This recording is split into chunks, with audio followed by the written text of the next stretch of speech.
My best friend's husband is cheating on her while her health declines. So I told her to divorce him. Please do it. Divorced. Please. I have a doozy of a story, so buckle in. My best friend, female 47, and I met at work. She has always been my number one go-to and is always there for me. The sweetest person you'll ever meet. Super devoted to God and her marriage, as well as her 4 children. She's literally one of the best women I've ever met, and I look up to her and her backbone a lot. She lets me borrow her backbone quite often. By the way, this comes from user LilyWoe on the r/OKstorytime subreddit. So, backstory on her. Her last marriage failed due to her ex-husband cheating on her. This was the marriage that she had her 4 kids in, so it was a mega betrayal.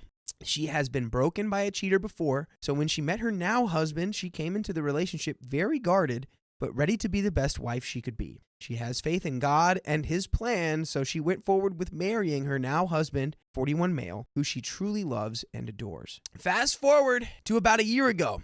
My best friend / coworker, who we'll call Jess, had major medical issues. Jess was practically on her deathbed, relying on her husband to keep up with household chores, taking care of her, as well as their dog at home. He would run back and forth from the hospital to her house to grab her stuff she needed, but wouldn't stick around for the whole night. When I say Jess was on her deathbed, the doctor told her to start planning for end of life. Whoa. As it was a huge possibility with all the medical issues she was having. That's so scary. Real scary. I don't want to get into specifics as to what was happening with her medically, but all I can say was that it was life or death. All she had was her husband and her kids to look out for her while she was in the hospital. The conversations Jess and I have about her husband are very general. We never really got into how her husband treats her or vice versa, just that they spend as much time as they can together, and that she doesn't really communicate about work stuff as he has his own stuff going on and doesn't want to bother them with it. Totally fine. Some marriages are like this, but it was working for them. Or so I thought. Jess has been extremely quiet the past week. She's a very private person, which is one of the things I really love about her. She just doesn't tell me about things. I love it. She keeps to herself. She doesn't bother me with anything. Also, she is the biggest boss lady I've ever met. Isn't out of the norm that she keeps to herself, as there have been some high school type drama on our work team that caused some real hostility. But that's now being ironed out. I've been checking on her throughout next week, asking how she's doing and making sure she was doing good. She never really said anything that made me think that it was this bad. Today, my manager tagged me and my other coworker, who we'll call Jackie, into a meeting room to chat, and that it wasn't anything bad. Of course, when your manager says that, the first thing you're going to do is freak out, which is what I did. I hopped into the meeting bracing for impact, and Jess didn't sound right. Now I was getting worried.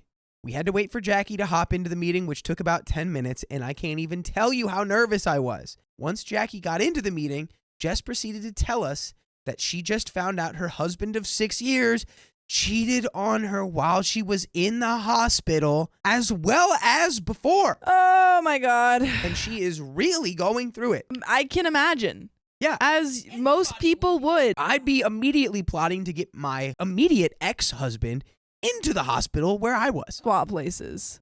She told us that her and her husband worked at the same job before she came to work for us, and that their HR department got involved because her husband and the mistress were sleeping around with each other at work. Oh. So messy. So not only are they sleeping around, but they're also not doing their job. So messed up. Oh, this is so, like, to be cheating on someone before and they have this terrible autoimmune disease and are like in the hospital. That doesn't even snap you out of it. You're not like, I should be better. You're like, I should double down. I should continue to cheat on my dying While wife. you have kids too. Well, once she dies, I won't be able to cheat on her anymore. So I gotta get it in while I can. Yeah, this guy's Oort Cloud. I'm thinking black hole for this guy, honestly. Spaghetti. I want this guy to be spaghetti and then no longer exist. Don't want you here on this plane. Go to the spaghetti universe. Okay. Not only that, but Jess goes to the doctor and finds out her husband brought home a disease No! from the mistress. Oh my God. Yeah, spaghetti. Easily. Spaghetti. I'm sorry you're having unprotected spicy sleep and bringing it to your sick wife. You're having unprotected spaghetti. Oh my God. Like immunocompromised wife. Needless to say, I had to hold my tongue during the meeting. Some of the stuff I needed to say to her couldn't have been said in that meeting without me breaking some rules at work. We all just told her that we're here for her if she needs anything and we'll do anything she needs us to, and that we love her dearly. We're a team of 4 girls and a lot like a family. So us saying I love you to each other is not unusual. That's what our workplace is like. We're a team of 4 girls. We're a team of 4 girlies. 4 who girlies. all have each other's backs. Mm-hmm. And we say, I love you. And top girly is, I guess, Sam and John. And then you. And then it's me. Yeah. Once the meeting was over, I asked her if I could call her, at which time she agreed. Once I called her, the first couple of supportive things I could say was, I don't know how anyone could do this to someone as special as you are. It's taking everything into me not to get on a flight down to you and come kick his butt. Also, when someone shows you their true colors, believe them. You've been through this before. Do you really want to put yourself through this again? If it were me, it would be grounds for divorce. What do you mean? Yes, if it were me, it'd be grounds for divorce. If you're anybody, it's grounds for divorce. I think OP's trying to like give advice without outright saying, do this, which is fair. I'll support you in anything that you decide to do. She told me she wants to give it another shot. And I told her in my personal opinion that it's time to jump ship and call your losses, but that she needs to follow her heart. I talked to Jess about Reddit, and she agreed to let me post this story as long as I don't post names. She's curious what people will think about her situation and the advice that she'll receive. Reddit support for the win! So, for the question we have all been waiting for, am I the a-hole for telling her to leave her husband after cheating on her, or do you think she should be giving this another go? No, you're not the a-hole. It also doesn't seem like she's calling you the a-hole. So are you just feeling guilty? You're definitely not an a-hole. And I think we said it in the last story. The ultimate decider is Jess in this situation. You can give advice. Although I feel like this situation is a little less salvageable than the previous one. Yes. It still technically is up to Jess whether or not she wants to attempt to mend. Yeah. And I think you've given her advice and your thoughts on it, and you've given her support. And I think as long as you show that you're a person that she can come to for that love that she's not getting from her husband, that's kind of all you can do right now. But I don't think that you're the a-hole for doing it. Yeah, you just need to continue to be there for her as a friend. We do have some more info here. We have an edit, and I assume we have an update too. Jess's husband has been cheating on her for 2 years out of the 6 years they've been married, before, during, and after that she was sick in the hospital. What a guy. He even had the balls to continue to go to church with her, claiming to be a man of God. What an effing joke. Physically, she's doing a lot better and no longer in the hospital after successful surgeries, but emotionally, not so much. I feel awful for her and would do anything to take it all away.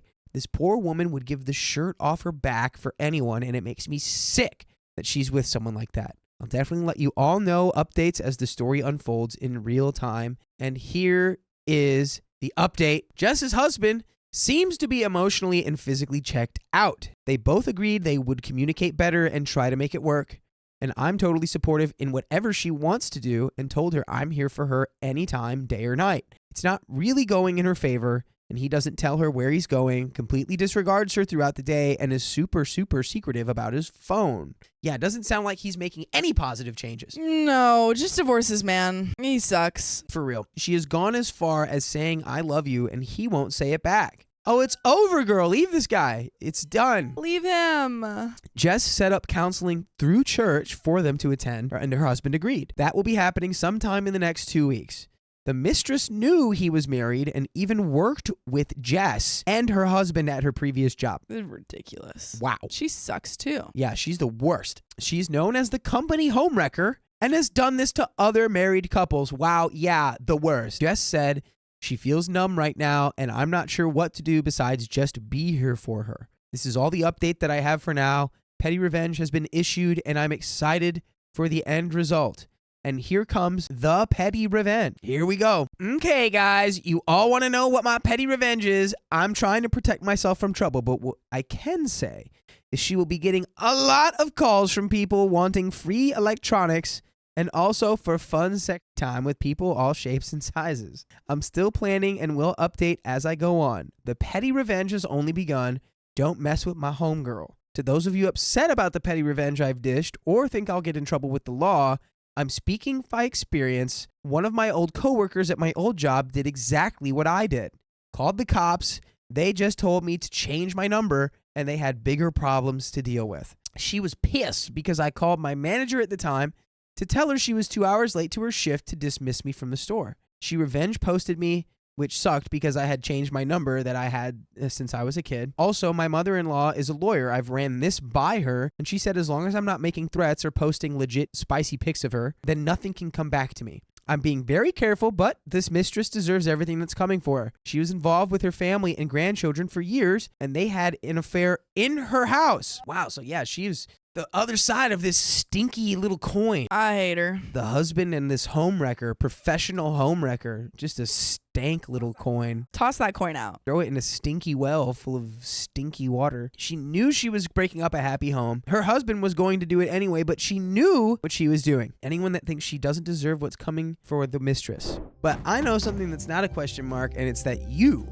can join us every weekday when we go live on YouTube at 3 p.m. PST. Just tap our profile. Tap it. Just tap it. So we have a little bit of story left. I guess we have our second update here. Ooh. Where do we think it's going to go? But I think what OP's thing was, she sent, I don't know, maybe posted the mistress's name or number online and said like she's looking for spicy time. And cheap electronics. That's the only revenge that she did. Doxed the mistress. Yes. But not in a real way that gets you in trouble legally. I guess so. So I guess she's in the clear. Yeah, or just, I don't know, get her to leave him. Yeah, he sucks so much, and he's still sucking.